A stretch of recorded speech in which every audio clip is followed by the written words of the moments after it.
Welcome students in the Indian economic development classes. Chapter हमारा चल रहा है थर्ड, जिसमें आज हम लोग शुरू करने जा रहे हैं questions. Question number 1, the process of globalisation through liberalisation and privatisation policies has produced positive as well as negative results for India and other countries. Explain. यानी कि ग्लोबलाइजेशन का जो प्रोसेस था, जो लिबरलाइजेशन और प्राइवेटाइजेशन के थ्रू अपनाया गया था, इसके पॉजिटिव और नेगेटिव रिजल्ट निकले हैं भारत के लिए भी और पूरे विश्व के लिए भी। इसी बात को हमें एक्सप्लेन करना है। Positive results, point number 1, it has given opportunity for greater access to global markets. Globalisation की वजह से हमें अपॉर्चुनिटीज मिली और बाकी पूरे विश्व को अपॉर्चुनिटीज मिली ग्लोबल मार्केट तक पहुंचने का, यानी कि अपने देश से बाहर पहुंचने तक का मौका हमें मिला, जो पहले नहीं मिल पाता था। Point number B, it provides high technology to our backward economy. ये बात तो खासकर इंडिया के लिए है कि हमारी पिछड़ी हुई अर्थव्यवस्था को हाई टेक्नोलॉजी मिल पाई केवल ग्लोबलाइजेशन की वजह से। Point number C, increased possibilities of large industries of developing countries to become important players in the international arena. विकासशील देशों की लार्ज इंडस्ट्रीज को अब ज़्यादा पॉसिबिलिटीज दिखाई देने लगी इंटरनेशनल मार्केट में, क्योंकि अब वो उसके प्लेयर्स आसानी से बन सकते थे, जो ग्लोबलाइजेशन से पहले पॉसिबल नहीं था। अब पढ़ेंगे इसके negative results. Point number 1, it has widened the economic disparities among nations and people. यानी कि इससे इकोनॉमिक डिस्पैरिटीज पैदा हुई। It means unequal distribution of income and opportunities. यानी कि देश के अंदर, लोगों के अंदर भी हमें देखने को मिला कि किसी की इनकम बहुत ज़्यादा हाई हो गई है, किसी की इनकम बहुत ज़्यादा कम रह गई। सेम ऐसी देशों के बीच में भी ऐसा देखने को मिला कि ग्लोबलाइजेशन की वजह से अमीर देश और ज़्यादा अमीर हो गए और गरीब देश वहीं के वहीं रह गए। Point number 2, it has increased income and quality of consumption of only high income groups. यानी कि यहां पर ग्लोबलाइजेशन की वजह से इनकम बढ़ी, क्वालिटी ऑफ कंजम्पशन भी इंक्रीज हुआ, लेकिन केवल उन लोगों का जिनकी इनकम बहुत ज़्यादा हाई थी। यानी अमीरों को ही इसका फ़ायदा मिला, गरीबों को इसका फ़ायदा नहीं मिला।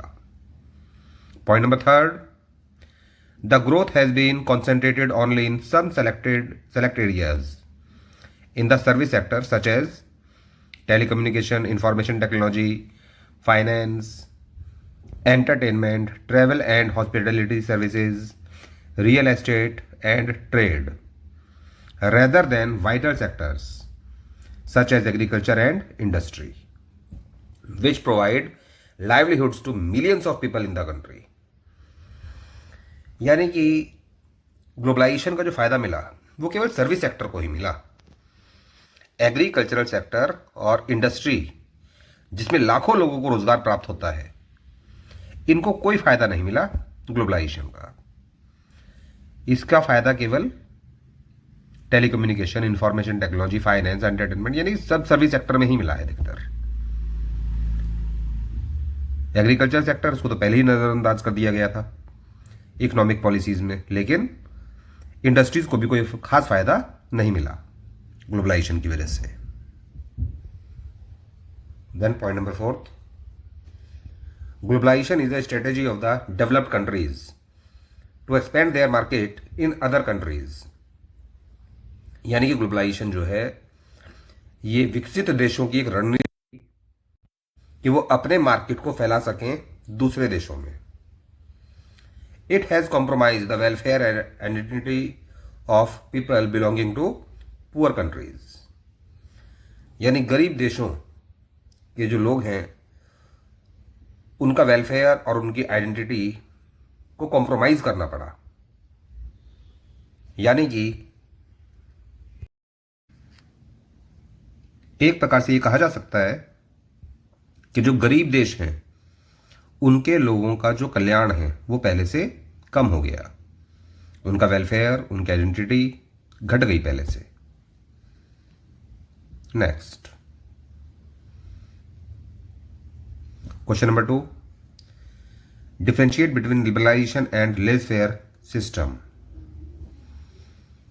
लेज़-फेयर is a system in which there is no intervention by the state in the functioning of an economy. लेज़-फेयर ये वो सिस्टम है जिसमें गवर्नमेंट के द्वारा कोई भी इंटरवेंशन नहीं किया जाता अर्थव्यवस्था में, यानी कि गवर्नमेंट किसी भी मामले में टांग नहीं अड़ाती है।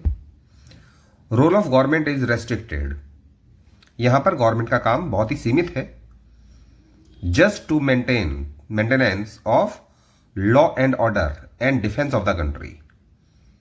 यानी कि लेज़-फेयर में गवर्नमेंट का काम केवल और केवल देश की कानून व्यवस्था को देखना है और देश की रक्षा करना है from external aggressions. That means बाहरी आक्रमणों से देश की रक्षा करना। Liberalisation only implies a situation wherein the government allows greater degree of freedom and flexibility to the private sector in matters relating to allocation of resources। और liberalisation का मतलब है कि गवर्नमेंट के द्वारा ज़्यादा फ्रीडम और फ्लेक्सिबिलिटी दी जाती है प्राइवेट सेक्टर को, ताकि वो अपने हिसाब से रिसोर्सेज को यूज कर सके। Next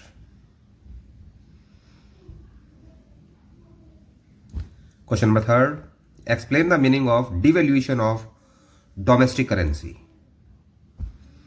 It implies lowering the value of our currency। यानी कि जब हम लोग अपने देश के रुपए की कीमत को घटा देते हैं तो वही कहलाता है devaluation of domestic currency। It implies lowering the value of our currency in relation to other currencies of the world। Consequently, forex, that means foreign exchange, can be exchanged for more rupees than before and foreigners can buy more goods in the Indian market, जिसकी वजह से foreigners के लिए हमारे देश के goods सस्ते हो जाते हैं क्योंकि हमारा रुपया गिर गया है, अर्थात उसकी वैल्यू कम हो गई, तो इंडिया का एक्सपोर्ट इससे बढ़ जाएगा, due to which export increases and expected to increase the supply of foreign exchange. और इससे ये उम्मीद भी होती है कि जब एक्सपोर्ट बढ़ेगा तो उससे देश में फॉरेन एक्सचेंज ज्यादा आएगा into the Indian economy. Macro economics के अकॉर्डिंग यहां पर यह बात भी इंपॉर्टेंट है ध्यान रखने के लिए कि डिवैल्यूएशन ऑफ डोमेस्टिक करेंसी में जब इंडियन रुपये की वैल्यू गिर जाती है तो अपने आप नहीं गिरती, बल्कि उसे गवर्नमेंट के द्वारा, यानी कि गवर्नमेंट अथॉरिटी जो है रिजर्व बैंक ऑफ इंडिया, उसके द्वारा जानबूझकर इंडियन रुपये की वैल्यू को गिराया जाता है, यानी कि फॉरेन एक्सचेंज की वैल्यू को बढ़ाया जाता है, क्योंकि इससे देश का एक्सपोर्ट बढ़ता है। एक्सपोर्ट बढ़ने से हमारे देश के पास फॉरेन करेंसी ज्यादा आती है और यही कहलाता है फिक्स्ड एक्सचेंज रेट सिस्टम, जिसमें कीमत घटाने पर वो डिवैल्यूएशन कहलाएगा और इंडियन डोमेस्टिक करेंसी की वैल्यू बढ़ाने पर उसे रिवैल्यूएशन कहा जाता है। Next question, explain the terms tariffs and Kota's. Tariff is a duty on the imported commodity. जो भी वस्तु इंपोर्ट की जाती है, यानी कि दूसरे देशों से खरीदी जाती है, तो उस पर सरकार के द्वारा कुछ टैक्स लगाया जाता है, कुछ ड्यूटी लगाई जाती है, वही कहलाता है tariff.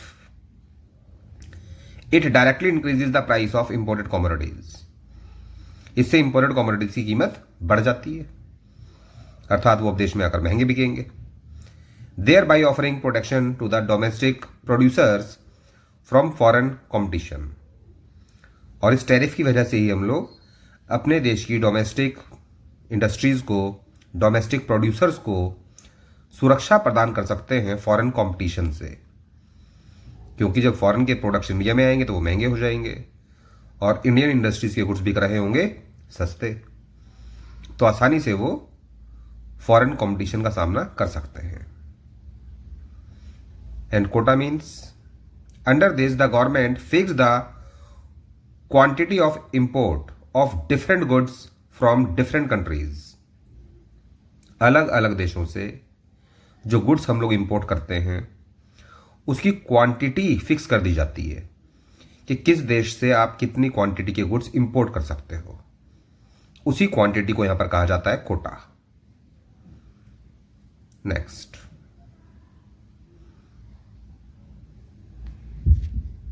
Give the meaning of privatisation. In what two ways government companies are converted into private companies. Privatisation क्या है और किस प्रकार से गवर्नमेंट कंपनीज को कन्वर्ट किया जा सकता है प्राइवेट कंपनीज में। Privatisation means selling off the ownership और management of government owned enterprises to the private sector. यानी गवर्नमेंट के पास जो एंटरप्राइजेज थी जिनका मैनेजमेंट गवर्नमेंट के हाथों में था, अब उन एंटरप्राइजेज को बेच दिया जाएगा प्राइवेट सेक्टर को। यानी कि गवर्नमेंट की इक्विटी उसमें हो जाएगी खत्म, या फिर गवर्नमेंट अपनी इक्विटी कम कर देगी। Government companies are converted into private companies in two ways. दो तरीके हैं इसके। Number 1, by withdrawal of the management from ownership and management of public sector companies. या तो गवर्नमेंट अपनी ओनरशिप और मैनेजमेंट को वहां से विड्रॉ कर ले, यानी कि ओनरशिप खत्म कर देगी गवर्नमेंट अपनी, उससे मैनेजमेंट गवर्नमेंट का अपने आप ही खत्म हो जाएगा, फिर मैनेजमेंट आ जाएगा प्राइवेट सेक्टर के हाथों में। या फिर point number 2, by outright sale of public sector companies called disinvestment. या फिर गवर्नमेंट उन एंटरप्राइज को बेच ही देगी सीधा सीधा, जिसे डिसइन्वेस्टमेंट कहा जाता है। डिसइन्वेस्टमेंट इन्वेस्टमेंट का जस्ट उल्टा है। इन्वेस्टमेंट में पैसा लगाया जाता है और डिसइन्वेस्टमेंट में जहां पर हमने पैसा लगाया था वहां से पैसा निकाल लिया जाता है। कैसे निकाला जाएगा? उस एंटरप्राइज को बेचकर। Next, state the advantages of privatisation and disinvestment. Privatisation और डिसइन्वेस्टमेंट का हमें फायदा बताना है। Point number 1, private capital and managerial capabilities could be effectively utilized to improve the performance of the public sector undertakings। इसका मतलब यह हुआ कि प्राइवेट सेक्टर के पास जो भी पूंजी है, जो कैपिटल है, और प्राइवेट सेक्टर के पास जो प्रबंध करने की शक्ति है, यानी कि मैनेजमेंट की जो पावर है, उसका हम लोग बहुत ही अच्छे तरीके से इस्तेमाल कर सकते हैं पब्लिक सेक्टर अंडरटेकिंग्स को चलाने के लिए। Point number 2, privatization could provide a strong impetus to the inflow of FDI। यानी कि फॉरेन डायरेक्ट इन्वेस्टमेंट को भी बढ़ावा मिलता है प्राइवेटाइजेशन से। दैट मीन्स फॉरेनर्स हमारे देश की इंडस्ट्रीज में डायरेक्टली प्लांट एंड मशीनरी में पैसा इन्वेस्ट करना चाहते हैं, क्योंकि इससे उनको उस इंडस्ट्री का कंट्रोल भी मिल जाता है। Point number 3, the government has also made attempts to improve the efficiency of public sector undertakings by giving them autonomy in taking managerial decisions। अर्थात जो एंटरप्राइजेज गवर्नमेंट प्राइवेट सेक्टर को नहीं बेचेगी बल्कि अपने पास रखेगी, उनमें भी गवर्नमेंट कोशिश करती है कि पब्लिक सेक्टर अंडरटेकिंग्स की एफिशिएंसी को बढ़ाया जाए, उनको ज़्यादा आज़ादी देकर। अर्थात मैनेजरियल डिसीजंस में अब उनको मिल जाती है पूरी आज़ादी, वो अपने हिसाब से एंटरप्राइज को मैनेज कर सकते हैं। For instance, some public sector undertakings have been granted special status as Maharatnas, Navratnas and mini Ratnas. जैसे कि गवर्नमेंट ने कुछ पब्लिक सेक्टर अंडरटेकिंग्स को स्टेटस प्रदान किया उनकी परफॉर्मेंस के आधार पर। कुछ एंटरप्राइज को नाम दिया गया महारत्नाज, कुछ को नवरत्नाज का नाम दिया गया और कुछ को मिनी रत्नाज का। इससे पब्लिक सेक्टर अंडरटेकिंग्स की जो एफिशिएंसी है वो पहले से इंप्रूव होती है।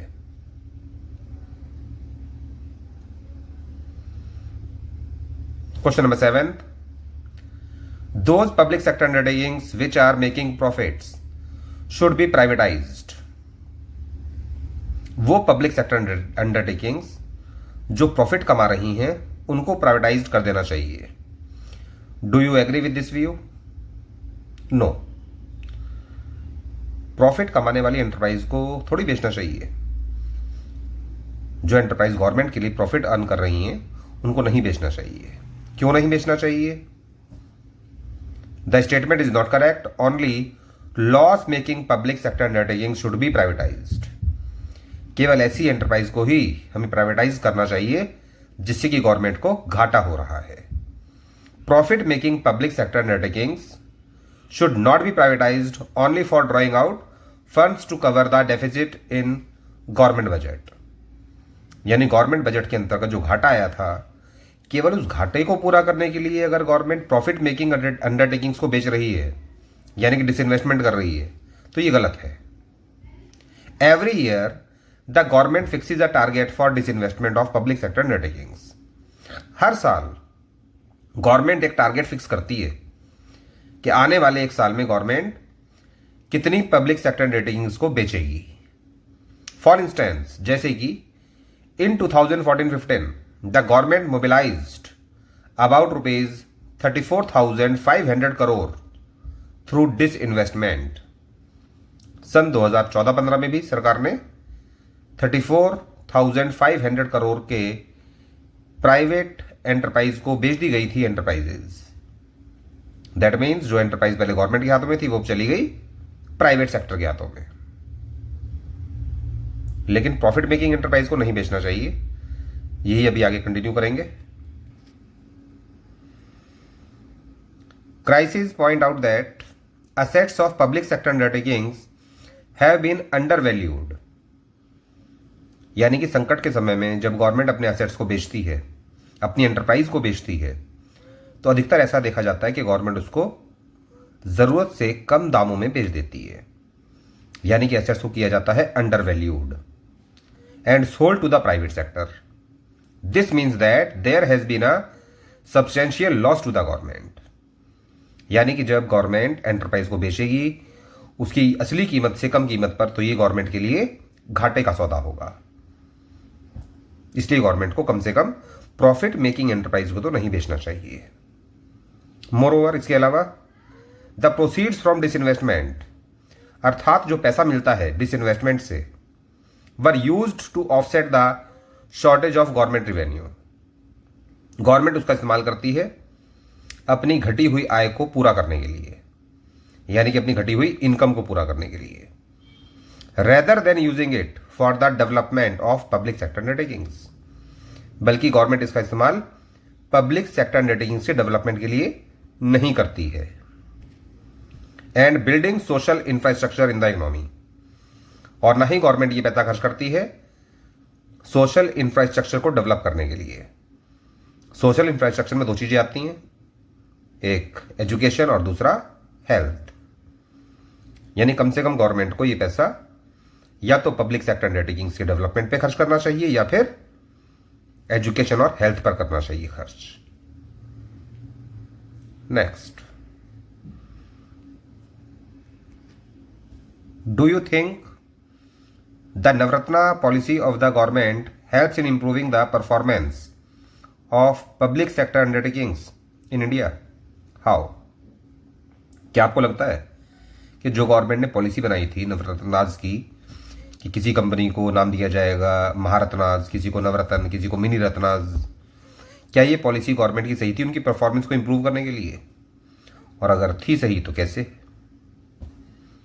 The government identifies public sector undertakings and declare them as Maharatnas, Navratnas and mini Ratnas. Government ने पब्लिक सेक्टर अंडरटेकिंग्स को पहचाना और उनकी परफॉर्मेंस के हिसाब से उनको अलग अलग नाम दिए, Maharatnas, Navratnas and mini Ratnas. They are given greater managerial and operational autonomy, और साथ ही साथ उन्हें मैनेजरियल और ऑपरेशनल ऑटोनॉमी प्रदान की गई, यानी कि एक प्रकार से मैनेजमेंट की और काम करने की आज़ादी उनको दी गई कि वो एंटरप्राइज अपने हिसाब से ही उसको चलाएं। In taking various decisions to run the company efficiently and thus increase their profits. क्योंकि जब हम लोग मैनेजरियल ऑपरेशनल ऑटोनॉमी प्रदान करेंगे डिसीजंस लेने के मामले में, तो उससे एफिशिएंसी अच्छी हो जाती है एंटरप्राइजेस की और उनका प्रॉफिट भी बढ़ता है। यही क्वेश्चन अभी कंटिन्यू हो रहा है आगे। महारत्नाज, ये नाम दिया गया था इंडियन ऑयल कॉरपोरेशन लिमिटेड को, Steel Authority of India Limited. Navratnas नाम दिया गया था Hindustan Aeronautics Limited. Mahanagar Telephone Nigam Limited यानी एमटीएनएल। मिनी रत्नाज नाम दिया गया था भारत संचार निगम लिमिटेड यानी कि BSNL. Airport authority of India, Indian railway catering and tourism corporation limited. The granting of status resulted in better performance of these companies, यानी कि इस प्रकार का स्टेटस दिए जाने पर जितनी भी कंपनीज हैं जिनको ये नाम दिए गए उनकी परफॉर्मेंस पहले से बेटर हो गई। Next question number 9th, why is it necessary to become a member of WTO, अर्थात ये जरूरी क्यों है कि WTO का मेंबर बना जाए। It is necessary to become a member of WTO because of the following reasons. Point number 1, it provides equal opportunities to all countries in the international market for trading purposes. यानी कि WTO का member बनने के बाद हर एक country को equal opportunity मिलती है इंटरनेशनल मार्केट में व्यापार करने की, यानी कि अंतर्राष्ट्रीय स्तर पर हम भी वही व्यापार कर सकते हैं जो बड़े बड़े देश करते हैं, जो डेवलप्ड कंट्रीज करती हैं। Number 2, it ensures optimum utilisation of world resources. पूरी दुनिया में रिसोर्सेज लिमिटेड हैं और हमें क्या करना है, उन रिसोर्सेज को बर्बाद नहीं करना। तो रिसोर्सेज ताकि बर्बाद ना हो उसके लिए इंपोर्ट एक्सपोर्ट खूब होना चाहिए, क्योंकि हमारे देश के रिसोर्सेज दूसरे देश के काम आएंगे और दूसरे देश के रिसोर्सेज हमारे देश के काम आएंगे। और ये तभी पॉसिबल है जब हम लोग मेंबर बने वर्ल्ड ट्रेड ऑर्गेनाइजेशन के। इसीलिए ज़रूरी है कि रिसोर्सेज को बेस्ट यूटिलाइज किया जाए।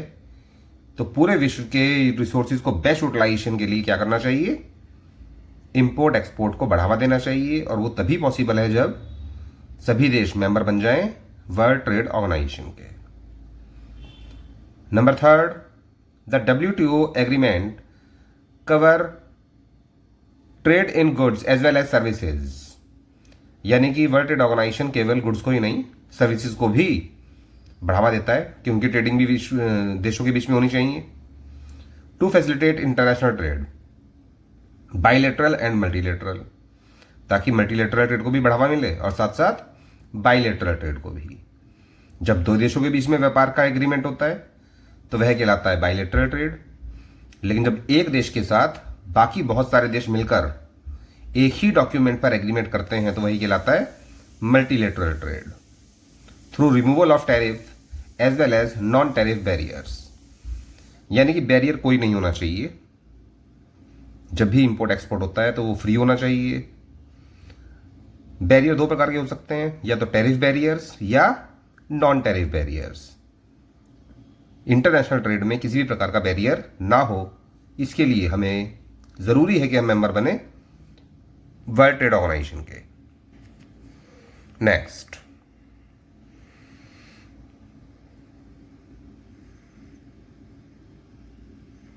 Question number 10th, do you think outsourcing is a good for India? Why are developed countries opposing it? जब भी कोई एक देश अपना कोई भी काम किसी दूसरे देश से पूरा कराता है, यानी कि वो दूसरे देश से सर्विसेज लेता है, तो यही कहलाता है आउटसोर्सिंग। भारत जैसे देश के लिए आउटसोर्सिंग जरूरी क्यों है? Yes, outsourcing has proved to be good for India in the following manner. Point number 1, employment generation. Outsourcing की वजह से हमारे देश के लोगों को रोजगार मिलता है। Outsourcing from developed Nations has created more employment opportunities in India. यानी कि दूसरे देशों से जब हमें हमारे देश को काम मिलेगा, यानी कि दूसरा देश कोई भी काम हमारे देश से पूरा कराएगा, कोई सर्विस पूरी लेगा हमसे, तो उससे हमारे देश में अधिक से अधिक रोजगार पैदा होता है। Number 2, increase foreign investment. यानी कि दूसरे देश से हमारे देश में इन्वेस्टमेंट भी आती है, पूंजी भी आती है। Successful execution of processes outsource to India has increased India's international credibility. जब इंडिया कोई भी काम सक्सेसफुली पूरा कर देता है विदेशों का, तो उससे इंडिया का नाम होता है। And hence the inflow of foreign capital to India. और जब इंडिया अच्छा काम करके देगा दूसरे देशों को, तो वो समझ जाएंगे कि यहाँ के लोग तो बड़ी अच्छी सर्विस देते हैं, तो वो इंडिया में पैसा इन्वेस्ट करना चाहेगा, जिसकी वजह से इंडिया में फॉरेन कैपिटल यानी कि फॉरेन करेंसी अधिक से अधिक आती है। फिर however developed countries oppose outsourcing. लेकिन जितने भी विकसित देश हैं वो इस चीज़ से चिढ़ते हैं, वो उसको अपोज करते हैं कि नहीं होना चाहिए ऐसा। डेवलपिंग कंट्रीज जितनी भी हैं वो नहीं चाहते कि वो डेवलप्ड बने। Developed countries oppose outsourcing because it results in outflow of capital from the developed countries to the developing countries. क्योंकि आउटसोर्सिंग के द्वारा क्या हो रहा है, डेवलप्ड कंट्रीज का पैसा पहुंच रहा है डेवलपिंग कंट्रीज के पास। यानी कि एक तरीके से एग्जाम्पल के तौर पर ये मान लो अमेरिका का पैसा हमारी जेब में आ रहा है, अमेरिका का पैसा हमारे देश में आएगा, तो उससे अमेरिका तो चिड़ेगा ही चिड़ेगा। Further outsourcing leads to a reduction in employment in the developed countries. और इसकी वजह से एक बात और हो रही है कि उनके देश में बेरोजगारी बढ़ती जा रही है।